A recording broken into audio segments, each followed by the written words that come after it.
Welcome to episode 275 of Sports Geek. On this week's episode, I chat with Aussie basketballer Chris Anstey about how his Mavs upset the Last Dance Bulls. Welcome to Sports Geek, the podcast built for sports digital and sports business professionals. And now, here's your host, who is a handy point guard who must be defended for three-point shots, Sean Callanan. Thanks, DJ Joel. Yes, my name is Sean Callanan. I don't know how my three-point shot is going that well, as I discussed in this interview with Chris Anstey. Haven't had a chance to go and shoot a hoop in the current lockdown. But thank you very much for tuning into this podcast. You can find this podcast on all good podcasting platforms. Also, you can find it on our website, sportsgeekhq.com. And you'll also find it in the Sports Geek newsletter, which you can subscribe to by going to sportsgeekhq.com/SGN. As always, you can contact me. You can reach out. I am very contactable. Sean at sportsgeekhq.com or at Sean Callanan or at SportsGeek on most social media platforms. And you can also join me for a live Zoom call. We've been firing up the Zoom calls over the last couple of weeks. They've been really interesting, great discussion, being joined by some of the podcast guests. Previously, we've had Todd Kaflish, Steve Pastorito, Lenny Go, Casper Heisenberg have all joined on the Zoom, and I've probably forgotten one or two, and my apologies. Stacey McGrainer has also joined. So what I want to do is each week, starting to get the format right, is have a bit of a theme. So last week the theme was looking at media and how it's changing, how it's evolving, both in the DC during COVID and PC post-COVID.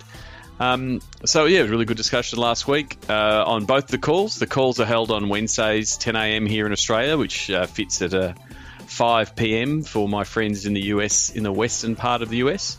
For PST. And then Thursdays we have one at 8 o'clock, 8 p.m. Australian Eastern Standard Time, which is around midday from friends in Europe, and early morning for those in the UK. So those Thursday ones at 8 o'clock, I might or may not be drinking a beer to finish off my day, but the conversations still seem to flow. So would love to have you on board. Go to sportsgeekhq.com/Zoom calls.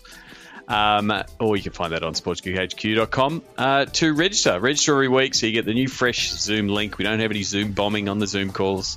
So this week it's going to be all about digital. What's it going to look like during COVID? What are people doing? What's the landscape going to look like post-COVID? And then next week, May 6, 7, I should say, we're going to look at the world of sponsorship, how it's being disrupted, what people can do.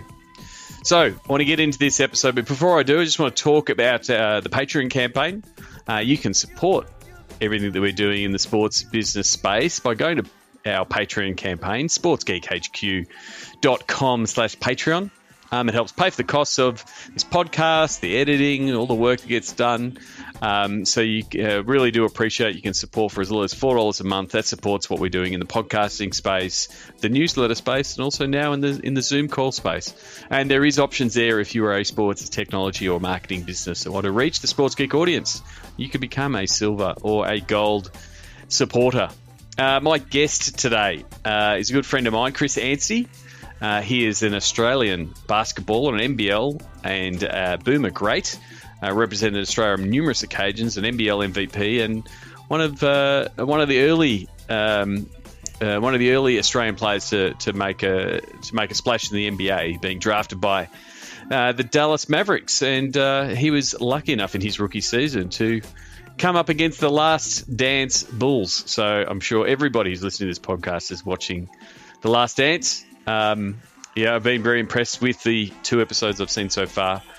Chris shared a story about when his Mavs played the Bulls on his Facebook page. So I thought I'd give him a call, have a bit of a chat about that and about his basketball career and coaching philosophy.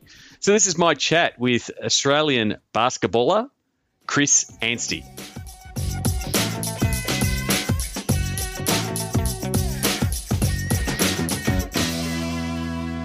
Very happy to catch up with a good mate of mine, known him for many, many years.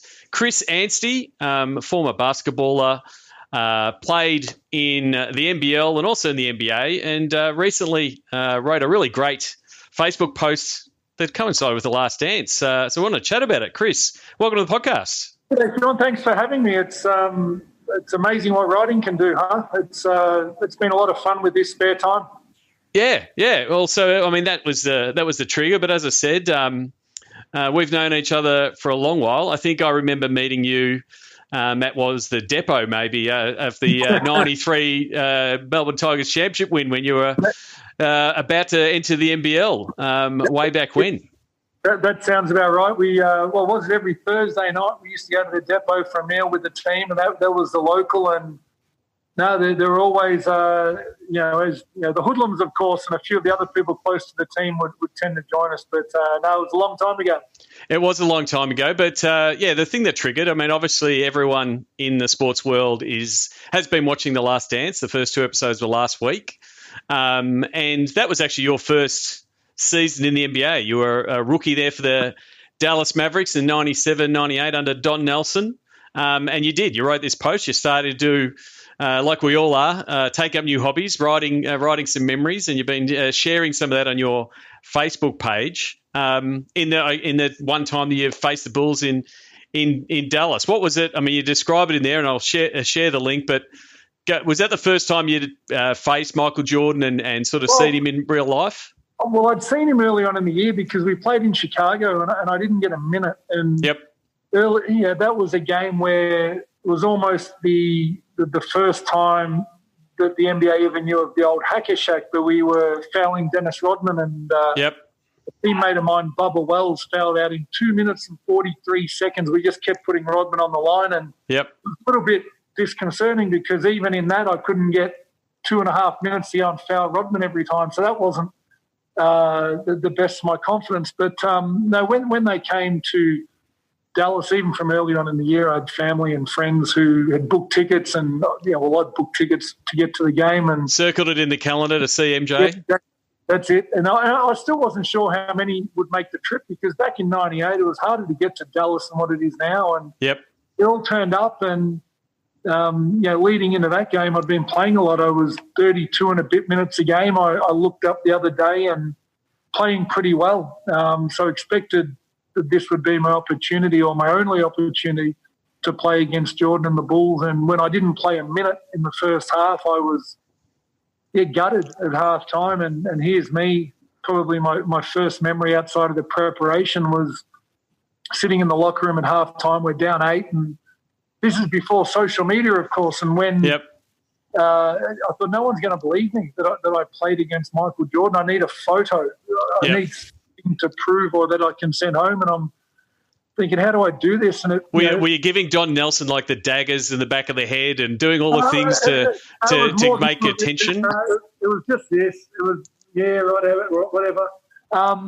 But you can't put your arm around Michael Jordan during a game. If I got to jump time and sort of point him across to the camera crew and say, Mike, if you wouldn't mind a photo. So I'd landed on the resolution that I was going to foul him as hard as I could and as quickly as I could if I got on the court, and assuming it would be garbage time, but not my finest moment or my finest thought. But it turned out that 4 or 5 minutes into that third quarter, I actually got substituted in because Don Nelson wanted a little bit more length to go and send in a trap at Michael Jordan, and I was long and gangly and dumb enough to do whatever he said, and it was great fun. I played the rest of that third quarter, 7.5 minutes in that third quarter, and most of the fourth and most of overtime, and it was incredible. I mean, and really, it was a comeback. You shared the full game and the highlights, but like the game should have been over. 10 minutes down 10 with 2 minutes to go. It should have been all she wrote against anyone. I mean, no matter who we were playing, let alone the 5-time world champion Chicago Bulls. But it was one of those minutes. We're down 10, as you said, with 59 seconds to go, and every shot we needed to make, we made. Every miss we needed them to miss, they missed. Steve Kerr, who at the time was a 94% free throw shooter, missed both of his free throws. Jordan missed a free throw. We got a 5-second inbound violation on Scottie Pippen, and Cedric Ceballos ended up hitting a three near enough to the buzzer. They still had a shot to win it in regulation, and Tony Kukoc missed a 9 or 10 footer. And then overtime became this wave of momentum for us, which was just, it just didn't seem feasible that would happen. But I really like the part of your story, and you said it in your post, and you see it in the replay where, you foul Steve Kerr, and Steve Kerr's automatic, like put him in the book. And then he missed the first, and he gave a little wink to say, I won't miss the second, and goes and misses the second. And you actually see the wink on the replay.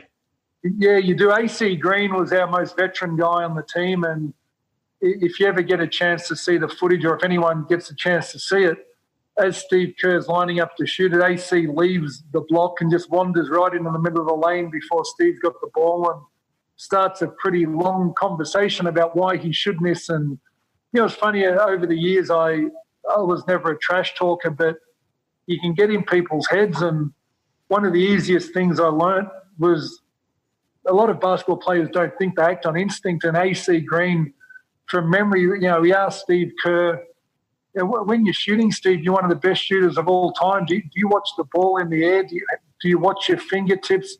And so Steve Kerr all of a sudden must have been thinking about what he actually looked at. It must have worked. But, AC never swore, he never drank, he never did a lot of things. But he was very eloquent in what he was able to say, and it worked at the time. I want to see if this works. I've never done an interview via Zoom and showed something, but I have got the quote from Don Nelson near the end of the game. Takes a look. Anstey had the hot hand all night and makes the jumper. For the rookie from Australia, and the Mavericks have taken a 4-point advantage in overtime. Now here's a play in which it's just a gutty play because Rodman is one of the best offensive rebounders in the game, and you got to face up to these guys. He also is a pretty dirty player, so he's pulling, grabbing here, and Anstey just lets him know he's not going to put up with any of that foolishness. Does it in the right way, in which he doesn't throw the elbow, but he lets him know that, hey, you want to play rough, I can play rough too, with a nice smile on his face. Perfectly done. And he says, hey, mate, you want to play rough? I play rough too, and I'll scar you, dude. Hot hand all night, only for the in the second half there. Yeah, I couldn't hear it, but I know exactly what he said. I watched it last week. I certainly didn't have the hot hand in the first half unless he was watching warm-ups. But that jump shot, put us up 4, and I had a dunk a little bit later on in overtime that put us up, I believe, 4 or 5 as well. And it was just incredible. It was right place, right time. By then I'd reverted to habit and instinct, I suppose, and it became another game. And just to be a part of that memory for myself, I suppose, but my teammates, was incredible to do it, but at the same time, incredible not to stuff it up, because we put ourselves in a position to win. And the last thing I think anyone wanted to do was be that guy who let a win like that slip. And then follow up, and we hear later Don Nelson sort of goes through your little tussle with Dennis Rodman, and the talking about getting inside people's heads. That was sort of his stock and trade. What was that experience like coming against the Worm? Well, that was incredibly difficult for someone who never looks to shoot the ball. Just always had to work, and I learnt a lot of the craft around how to get teammates open and how to position yourself to rebound away from the ball. But my job was to niggle him, push him, and if anyone's ever got the time to watch the game, you just see us both hitting each other all game long, which probably for me always was one of those guys, even when I got to the Tigers to end my career, there were times I switched off a little bit and cruised at the start of the game, but the minute someone hit me, I switched on, and maybe that game was a little bit, for me, what was to come. But it was great to go against him. But that little tussle for me at some level was, all right, I kind of got to him a little bit because everyone knows his history. They know what he's perceived to be, but I made him bite, and more than anything, that might have been my third rebound for the game. He probably had 19 or 20. I haven't looked at the stats, but that one I got was important. Yeah. Oh, well, Don Nelson, I mean, unfortunately with this video, you can't hear it, but Don Nelson liked it, and liked that you sort of stood up yourself, but he must have one of the worst Australian accents, I think, of all time. It was really, really bad. And I think Americans have gotten better, but back then when I said I came from Australia, people still thought that was further south in the United States. It was crazy. Yeah, there was a lot of geographical ignorance in Texas. I love them, and they're some incredible people, but they just didn't learn too much outside Texas or the United States. So that was a highlight, I guess, for that season, because it wasn't the greatest season for the Mavs that year, or your rookie year. How was that contrasting with the next year when you got to play with two guys that went on to be, they will be Hall of Famers, Steve Nash and Dirk Nowitzki? Yeah, it was different again because that was incredible, but it was so compact because we had the lockout and we ended up playing games, I think, in 80-something days, which was unheard of. But the time I spent with those two during the off-season, which was meant to be the pre-season when you weren't allowed to be around the group, was incredible. And I suppose that's when I learnt plenty. There's also a story on my Facebook page about Steve. He was the hardest working basketball player I've ever come across, and people tend to forget that he struggled a lot when he first got to Dallas. His performance was bad, but he'd be caught out working late nights, and I ran into him one night working on a runner, and I'd seen him do it, and I found out he did night after night after night, and then saw him, and he was getting booed by 15,000, 18,000 home fans every night, and never dropped his head, never stopped working. And, he went from being someone that Dallas were really unhappy about trading for to someone that they wish they had have kept, and a two-time MVP of the league. So those two guys, for me, not only worked as hard as anyone I've known, but probably remain the same people they did then. I mean, I caught up with Dirk, and he took the time to send a singlet to my daughter when he heard that she got injured, and we caught up with him, and my daughter loved meeting him just last year on her college visits to the United States, and he's always been really generous. So for me, those two guys have every right to probably be a little bit standoffish. They've achieved incredible things, and they're just the same people. If you didn't know basketball and walked into a bar, you'd have a beer with these two guys and they'd be normal people, which is a huge compliment. But also the stuff that you did say about Steve Nash was the amount of work he was putting in on shots that he wasn't putting into the game until he got it right. Like, just the amount of work that he would put in to work on a off-foot runner and those kind of things till he got it down, and then he started rolling out in the games. People don't realise the amount of work that those guys would put in on their craft. Yeah, Steve wouldn't even bring something he was working on to team practice, let alone a game, until he drilled it for hours and hours, because he thought to try something new at team training was selfish. Yeah, that to me resonates still, and resonates at work as well. That everyone wants to at work have their professional development during work hours, and they want to experiment during training. Where he was always, you do that in your own time, and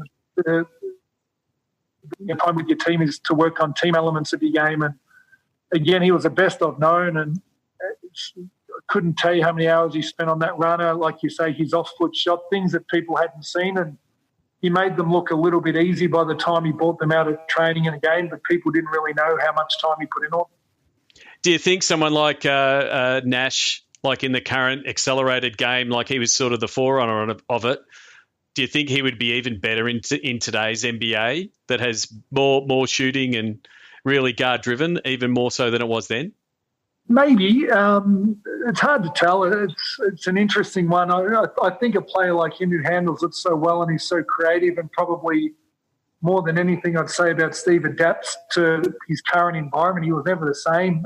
He just kept evolving, that he'd find a way. And I think Dirk's the three hardest things in basketball to guard are speed, size, and space. And shooting gives you the ability to create space, and Steve's skill in shooting was incredible, and Dirk's was the same. So I think you'd find a way for both of them to be successful, even as they slowed down a little bit.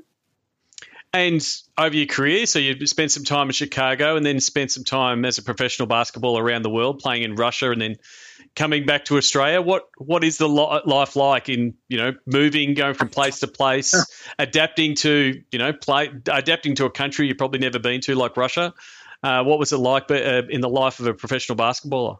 Yeah, the thing is with this coronavirus that resonates with me is that this is people's new normal. It's just amazing what you get used to. And I think my basketball career to some extent was that, where I always heard people say I could never live in A, or I could never do this. And you could.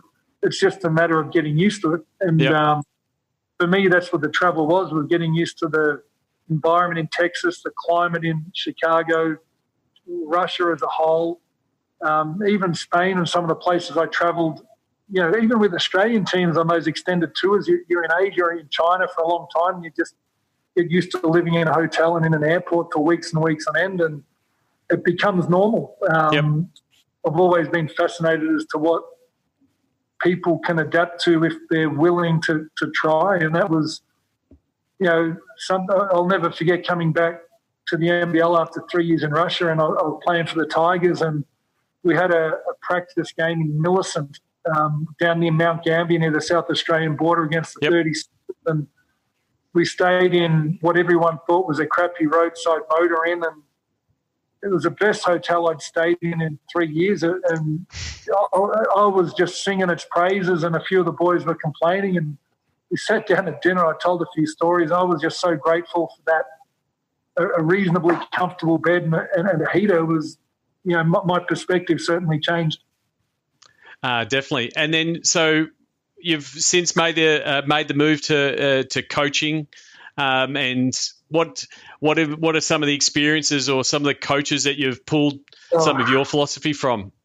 Everyone, players, and that's kind of why I started writing. I think Gorgon was still the best coach I ever had, and the lessons, or some of the lessons I learned from him, I've carried with me through my life, whether it's around the basketball court or not. But I think you get the opportunity to pick and choose from players, from coaches, from people you meet on the journey, and your philosophy evolves. And I've been coaching for 10 years now, and I've done senior men, I've done junior boys, junior girls, and I've just sort of started doing senior women because it was something I'd never done, and it was a completely different challenge to coach grown women.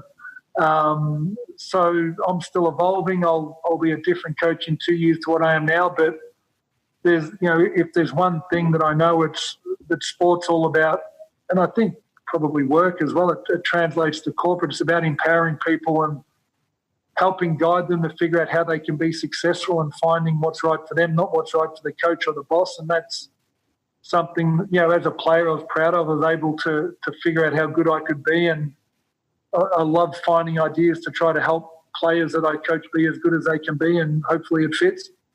Do you think that's part of what the coaching ecosystem or philosophy has evolved a bit, where it's very much empowering the player and the care for the player and the connectedness of the playing group? If you look 20 years ago, it was the coach delivering their message. It was their way or the highway, and now we're seeing across both basketball. Steve Kerr, it's all about the joy of playing and having joy and that kind of thing. And we're seeing the same in the AFL with Damien Hardwick and Nathan Buckley, putting their arms around the player. Is that something that is part of your coaching philosophy? I think it existed. I just think it wasn't as common. And the really successful ones, I think you'll hear Greg Popovich and Phil Jackson speak of joy. And when I look back at Brian Gorgon back in 1995, we were going to his house for dinner. We spent time with his family. He'd visit us. It was different back then, but the really good ones, I don't think you can teach people a personality. And I think the really, really good coaches are good people who care about their play over their coaching careers. And if you can have that and you've got a genuine care for helping people, then you'll do whatever it takes. It doesn't just happen around a basketball environment. It happens in the hours of the day. And I don't think you can really help your players unless you know more about what's going on in their lives than what happens around that basketball court. So for me, that was Gorgon. He's the best I've had. I think more people have picked it up. Yep. But at the same time, you've still got to be able to be that alpha voice when it's required. And you sit in leadership talks all the time where you talk about three different types of leaders, the authoritarian, the democratic, and the laissez-faire. You've got to be able to be all. Yep. You can't coach people the same. You've got to coach every person in your team a little bit differently. And so, as we sort of said before, we're in the lockdown. You're obviously working with players. What's your advice for people who are basketballers, young basketballers trying to hone their skills, maybe not having access to a hoop? Yep. What are some instructions you're giving your players? Don't use it as an excuse. There are going to be plenty of people who come out of this time, saying it was too hard and they weren't able to do. I couldn't. You're still able to find something. So, adapt. But it's not about skill all the time. I think if I hadn't have found a weight room when I weighed 87 kilos, I never would have been that good. I think, so many young players, especially in basketball and especially in Australia, spend so much time playing for so many teams that they don't invest anything into their body and they don't invest anything into their understanding of the game by watching other people. I think it's this incredible opportunity to invest in their body, to strengthen their legs, their core, so that they can run faster and jump higher. I think that will create better players as much as what all of the three-ball dribbling. I mean, I've never played in a basketball that's had three balls on the court. Yeah. I've never played in a game of basketball that's got a tennis ball, and I understand dexterity and perception and all those kinds of things, but they're gap fillers. I think lifting weights properly, learning to understand how your body moves, becoming more agile, those sort of things, people will get so much more benefit out of than hours and hours of ball handling that I'm seeing online. Yeah, definitely. I mean, when you look at the very top of the NBA, best players, Kareem, LeBron, Michael Jordan, they all did that extra stuff in strength and body that were way ahead of their time then to prolong their careers. So yeah, look, I'm pretty good at maths. I used to do that, and on average, if you're not a point guard, you've got the ball in your hands less than 4% of any particular game, and 96% of the time you don't have the ball in your hands. Yep. So we 96% of our development with the ball in it. It doesn't make sense. So we've got to invest in understanding how we play without the ball and investing into the physicality to be able to get to the spots we need to get to without the ball. Yeah, very good. Before we wrap up, I did want to talk about a mate of yours with the Magic. As a Tigers fan, I did enjoy bagging him a lot from the stands and having the banter. But your mate Parky's going through a tough time. Yeah, he was diagnosed with stage 4 cancer last year, and mate, he's been battling like crazy. He's been through 4 bouts of chemo. He's been through 6 weeks of daily radiation, a whole bunch of things. And, he was given 12 to 14 months to live in December, and it seems like he's been able to extend that a little bit. But, he's still battling and hoping to find a way to battle in a remission. And, the basketball community's circled around him. And, look, if anyone listens to this and they want to go and look it up, if you look up what DZY on Facebook, and there's a donation page. If anyone has it in their heart to donate a couple of dollars or forego a coffee next week or whatever it might be, I know how much it's cost him. We've achieved the goal that they set, but it doesn't even impact what he's out of pocket. It's expensive to get sick. So Parky's a champion. He's battling like crazy. He's one of my best mates, and we're all doing everything we can to help him. So whatever it is, he's a superstar. No, definitely. Like I said, lots of fond memories of those Tigers Magic days, and as much fun it was when he missed. He also hit a couple of. Sorry to interrupt. I hate doing it, but one of the best calls I've had this last couple of weeks is from Ray Gordon. Yep. As you'd be aware, and people who listen to this might be aware, Ray Gordon and Andrew Parkinson absolutely hated each other. Yep. Ray wants to do a reenactment of some of the fights they had to raise funds for Parky, and it's amazing what happens when you leave basketball behind and you all go your way and life gets in the way. And I'm close with Ray, I'm close with Parky, and it's sort of one of those things where everyone, whether you think you love Parky or not, they've all gone out of their way to support him, and we'll end up playing a game as soon as we can. And the hope is we get the 96-97 Tigers to play against the 96-97 Magic, with a few other players in there as well that might play AFL. And if we can do that, we think that'd be pretty special as well. That would be pretty special. That might get the hoodlums out of retirement, mate. We'll come down and give you all some stick. Incredible. Well, if you are doing an auction, I think I might actually have a Chris Anstey rookie Melbourne Tigers singlet that I might have in the. There not many going around. Not many of those, yeah. That's in the original, the old school Tigers singlet. So I might actually look it up and see if we can donate if you're going to run some sort of auction. But yeah, all support. Yeah, check out Parky Army. We will put all the links in the show notes for anyone who wants to donate. As like I said, the basketball world puts their arms around him. I want to finish with the closing five. Do you remember the first sports event you ever attended? The first memorable one was the Australian Open at Kooyong, and I got John McEnroe's autograph. He was the first autograph I ever had in my little yellow autograph book. Because you were a tennis player before a basketballer, weren't you? Yeah, I was. I loved it. I could walk around, and I do remember walking around Kooyong all day long, sitting on back courts, watching all the players I grew up watching. Was incredible. And was it did we have the player identification at that point? Was it just a point where you just like, hey mate, you're too tall, go to basketball? No one. I'd never even hit me till after I was 17 years old. This must have been back when I was 13 or 14. I was wandering around myself. You would have been to a few sports events in your time. Do you have a favourite food memory or a go-to food? Favourite food memory? At a sports event? At a sports event, I'll eat it. See, I still like going to the tennis now, and again, it's back to tennis and sitting in the beer gardens and catching up with friends and watching on the big screen. So whatever they're serving with the beer will do me. Yeah, whatever the beer sponsor is, the tennis. Yeah. I go to the tennis every year, and I never see the tennis. I'm still old school. I sit in the back. I like the first 4 days where you still get some decent singles and doubles matches on those backcourts. You can just wander in out games, and that's me. Terrific. What's the first app you open in the morning? Oh, you know what? It's probably podcasts because I listen to them when I go to sleep. So I'll either close it, or if I wait.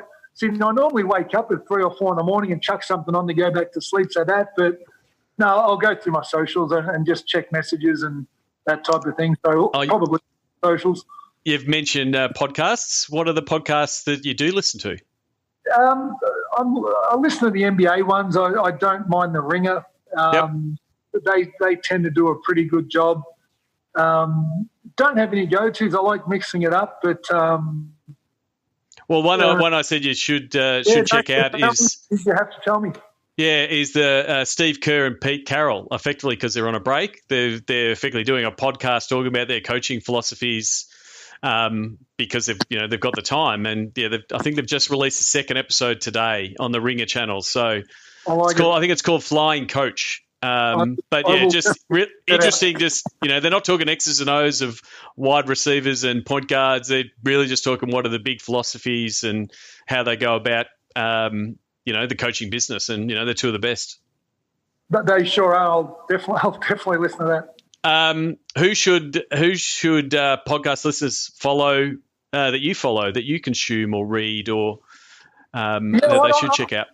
Yeah, it's not a podcast, but I still love reading all of Paul Shirley's stuff. I play with him in Russia. He's written for ESPN in the past. He's written a couple of books. Paul Shirley is incredible. He's just so eloquent. And he wrote a book called Can I Keep My Jersey? And it was the most probably real look at what the NBA really is for people who don't eat, sleep, breathe it. Okay. A really, really good book for the basketball fans out there. But I think you go with the times a little bit. You come across people you like, you come across people you follow. But for me, it's never the one person that changes. I like changing my mind. Yes, definitely. Paul Shirley. Oh, we'll look it up. Lastly, what social media platforms your MVP? What's your go-to? Right now it's Facebook, just because I've been able to post these long-form stories. And probably the reason I did it was probably the reason I started coaching was I'd learned from so many incredible people who aren't able to coach everyone, and I wanted to share some of the lessons, and it's the best for me to put those long-form stories on, and the response has been incredible. I've been really surprised and a little bit humbled by the interest in them, and I'll continue to write them, and I'll continue to share them, and all the others. Instagram, my 18-year-old daughter, I can't get off. The young kids tend to love Instagram, and Twitter is where I get my news from. We're not going to see you doing a dance routine on TikTok with your daughters anytime soon? You will never. If you see me on TikTok, call me up and come around over and punch me in the face. Okay, that's as a ringing endorsement of TikTok I've ever heard. So I will share those links. Most of them are Chris Anstey 13 is your number. They're most of your social channels. Chris, thanks for coming on the podcast. I look forward to catching up with you for a beer down the track and maybe at that game for Parky. And we'll share the links for the Parky Army there as well. Thanks for having me, Sean. Great to chat.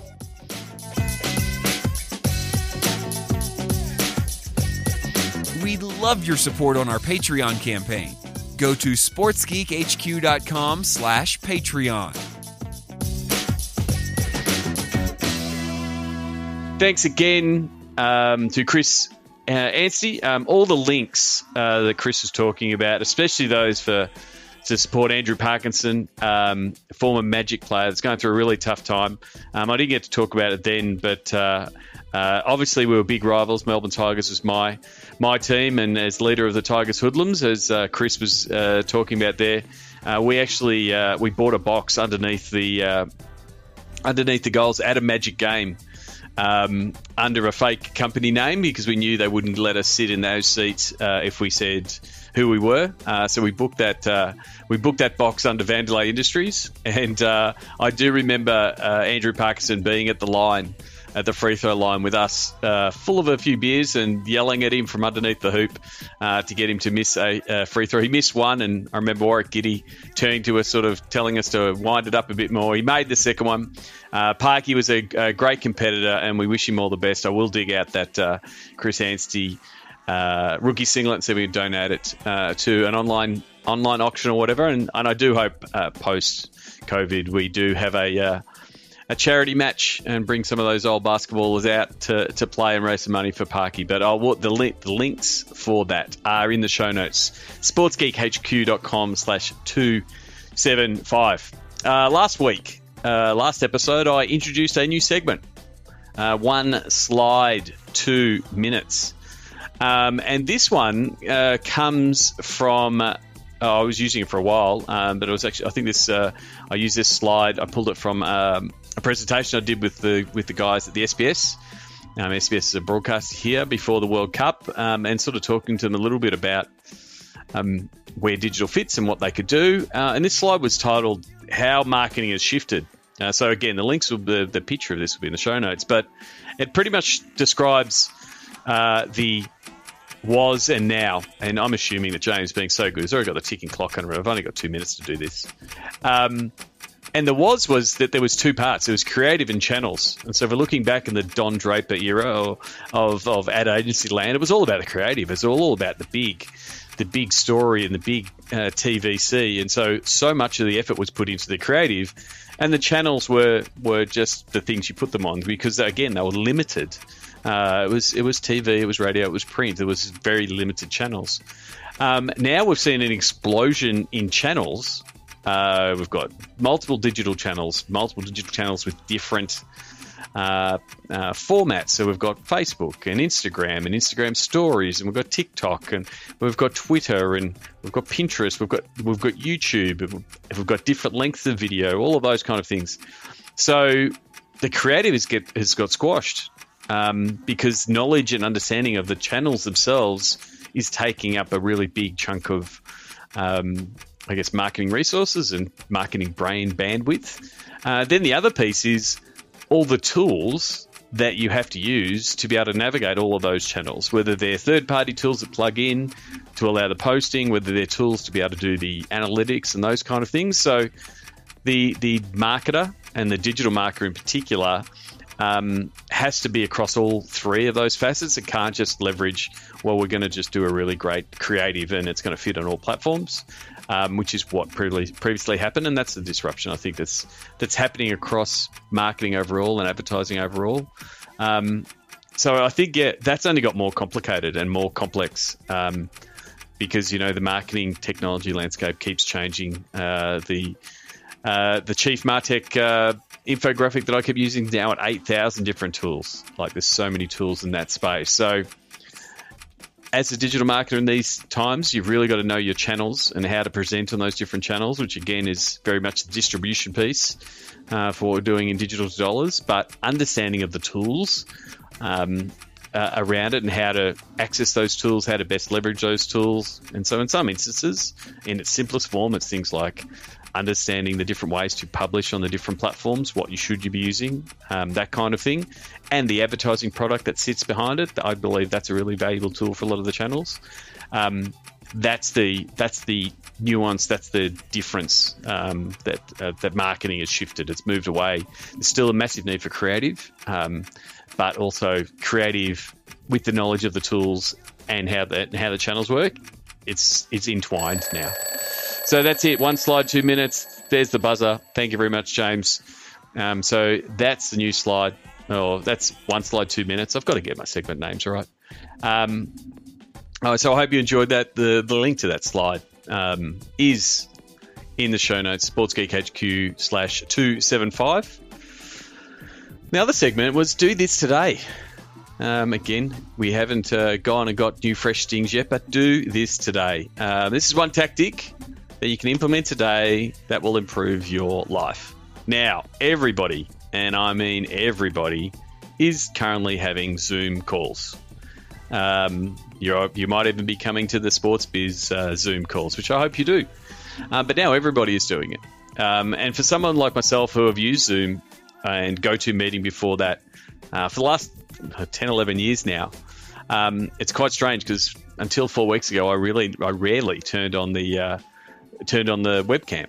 Most of the time we were just talking and I would share a screen and would effectively work through things. It's normally how I would work, or I'd be presenting something, but rarely having the camera on. But now it's normalized it. So now we are seeing people's faces. People are playing around with the backgrounds, those kind of things. But the thing I think that you can do on your next Zoom call that people aren't leveraging enough is the chat box.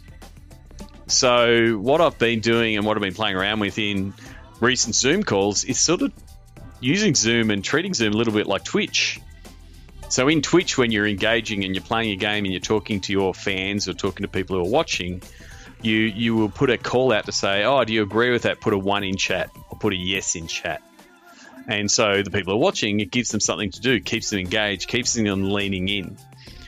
So whether you're trying to entertain or facilitate a discussion like I might be doing on a Sports Biz Zoom call, or just having a regular meeting, the tendency or the issue you don't want to have is people switching off, leaning back, not listening, not being engaged. And using the chat box is very effective in that way. So whether it's what do people think on this, rather than get everyone to put up their hand and those kind of things or yell out, you can drive that conversation into the chat and have this secondary piece. And then I think the second one, and I'm trying to be more mindful of this as someone who's running a meeting or running a Zoom call, I'm naturally going to talk and fill as much air as possible because I'm a podcaster and that's my voice. That's what I do. But there are people that don't do that naturally. So if you're a quiet person that wants to join in the conversation, that isn't someone that will click the raise hand button or put their physical hand up so they're noticed, use the chat box to have that say or make that point. And so the moderator or the facilitator hopefully sees that and might pull you in. Or if you don't want to be spoken to, they can ring your point and bring it to the general table, or you will have this secondary chat. So I think there's a lot that can be done in the chat box for a Zoom call. So next time you're on a Zoom call, drop a link in the chat, say hello in the chat, drop an intro in the chat. the things that you can do. Like I said last week, if you've got an idea for a segment or something you'd like me to tackle in the podcast, please let me know. Send me an email, Sean@sportsgeekhq.com, or hit me up on the socials. And as always, we've made things really easy. We've tried to simplify things at sportsgeekhq.com. If you do want to get in touch with us, you can do so at sportsgeekhq.com. If you're interested in digital dollars, fast tracking that, especially around sponsorship and digital, which will be coming up in our sports biz Zoom calls, you can click that link and click that button and sort out a time. If you're a sports business to business or a technology or a marketing business that want to reach the Sports Geek audience, I'd really like to talk to you about the Sports Geek Amplify series that I'm developing that can help sports find a way to the other side post-COVID. Please reach out. I'd love for you to get involved. And then the other thing is, if you are someone who has been displaced or stood down or lost their job due to COVID, I'm here to help. I'm taking registrations for sports business rock stars. Please go and check them out. Connect with them on LinkedIn. And yeah, they're pretty much people putting their hand up saying, "Hey, I want to work." So if you want to register and be on that list, you can do so at sportsgeekhq.com. As always, I would love to see your faces and talk to you on the next Zoom call. Simply go to sportsgeekhq.com/Zoom calls. That's it from me for this episode. Thanks again to Chris Anstey for his chat and sharing his insights on the episode of The Last Dance, and he's facing the Chicago Bulls. It'll be really interesting to see if that Mavs game gets featured in a future episode. Until next episode, my name is Sean Callanan, and you've been listening to Sports Geek. Join Sports Geek Nation access to exclusive Slack and Facebook groups with regular Q&A sessions with Sean Callanan. Go to sportsgeeknation.com to join. Got a question for Sean? Send it in for our Sports Geek Q&A series. Go to sportsgeekhq.com/questions. Go to sportsgeekhq.com for more sports digital marketing resources.